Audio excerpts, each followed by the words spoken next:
If you say that as a society, we first need to decide where we want to head. Yeah. Where is it that we want to be, let's say 5, 10, 20, 50 years from now? People need to be herded, right? And given direction, because most people don't know what they really want, right? And so any successful entity, any successful company, any successful religion always has that one person up top that guides the community, and that person is from the community and serves as a servant, serves that community without a pomp and show of all of that, right? The question then arises is that how do you find that person, and how does that person rise to the occasion to be able to take this community forward and remind them of what it is that they need? So look, in my opinion, those people arise organically, not necessarily the people that we think that were, let's say, icons that everybody's built. Because we're also, remember, this is a very unique time. I think it's probably one of the most important times in history, since World War II. Right. I personally believe we're in World War III. It's less kinetic. Right. It's more financial and economic in nature. And you'll keep seeing skirmishes like you're seeing. Right.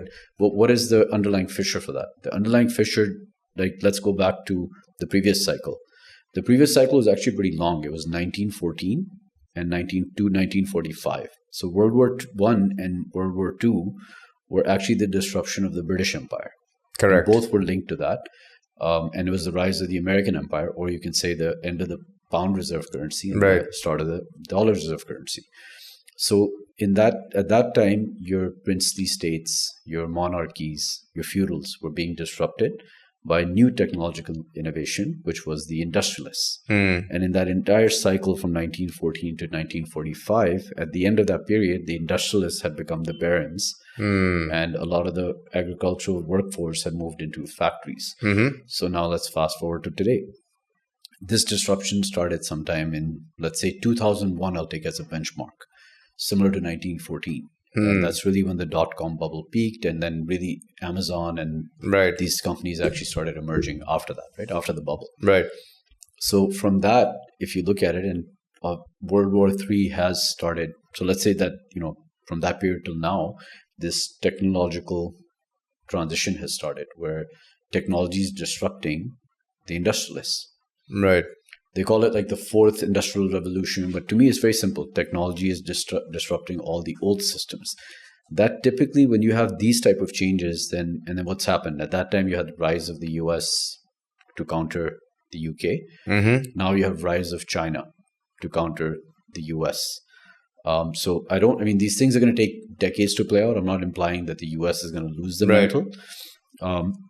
But there's definitely fissures that you can see in the form of TikTok getting banned, or you're seeing in the form of NVIDIA.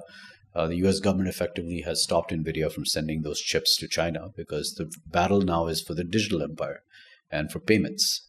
And then the most important thing, like gold in 1945 and then de-link of gold in 71, money itself is changing because now we're in the exchange of value disruption on the internet.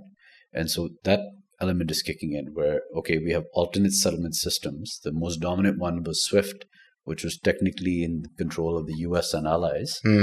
Now you have alternate settlement systems.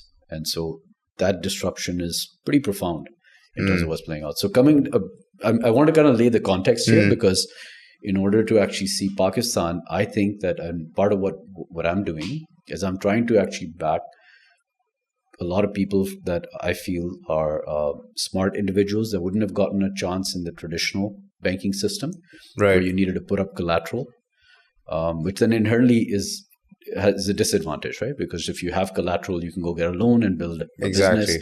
And a lot of the smarter people were being left out. And so a lot of people that I've backed in my portfolio tend to come from the middle or lower middle income background. So they've actually seen the issues of Pakistan. Right. And hopefully these, at least 5-6 of these founders become, exit big. Right. Similar to what Mudassar has done, right? And if you see, so I think that's where leaders will naturally emerge because the amount of quantum of money that's going to be made. I know people think startups are like this little tiny thing happening on the side. But really, if you look at the S&P 500, let's go back to like 20 years ago, you barely had any tech companies. I think only Microsoft was in the top 10, that's true. right?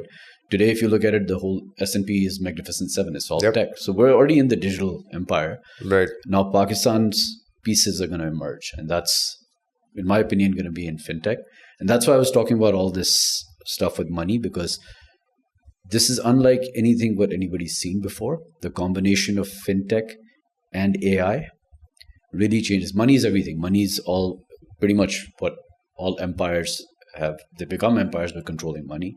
And so when this layer becomes digital, you have to take the whole structure simultaneously, the underlying nodes of the internet, who owns those. And we can get into that in more detail. So but the biggest challenge, when you keep saying digital, right, what it keeps telling me is that first and foremost, if you want to be part of the future, let's say 40, 50 years of global domination, right? And that domination is coming through, let's say, technology. Yes. Right. And then obviously you layer in AI.